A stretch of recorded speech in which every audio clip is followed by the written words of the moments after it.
and today I have for you a $1,500 gaming PC build. Here we go. I'm going to be explaining each part step by step and what, like, some basic information about it. Picture will pop up on the screen showing it bigger so you guys can see how it looks and what it is. First we have the Intel Core i7 8520K. Base speed is 3.3 gigahertz. Max turbo speed, so overclocking, is 3.6 gigahertz. It's a 6-core processor and 12 threads. This is more than enough, and you could also do some very nice editing with this. I don't think you could go up to 4K with this, probably not, but you can probably do some 1080p up to 1400p video editing as well. Next, we have the Noctua NH-D15 82.5 CFM CPU cooler.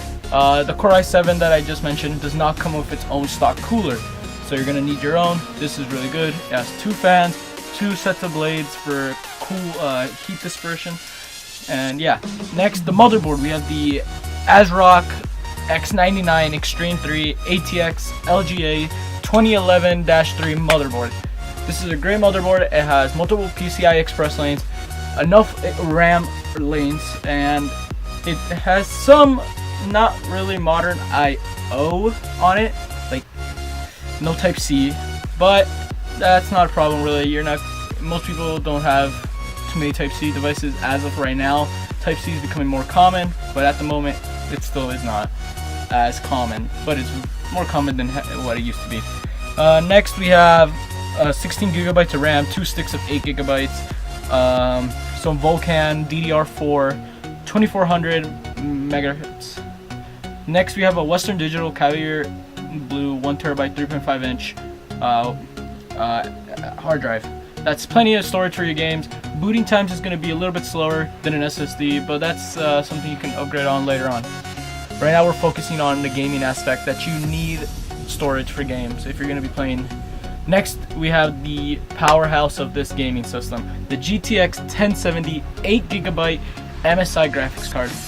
This powerhouse of a graphics card will be able to easily handle 1080p gaming and a lot of 1400p gaming. Next we have the NZXT 87H700i ATX mid-tower case. This is a great case. I like the color scheme of black and white, plenty of room, and if you want further upgrade, there's many hard drive trays. Perfect. Next we have the Berserker 500 watt 80 plus rated bronze certified ATX power supply. This PC build alone won't take up more than 500 watts. There's plenty of watts for overclocking on that Intel Core i7. There's enough wattage to get it up to that point. But if you're going to be upgrading later on to a higher core, like a Core i9 or a GTX 1080, you're going to probably want to upgrade up to at least a 650 watt power supply. I'll be showing some specs on like the gaming, how they do frame rate wise for the GTX 1070 next.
Alright, as you guys can tell, the GTX 1070 is just a beast at 1080p gaming.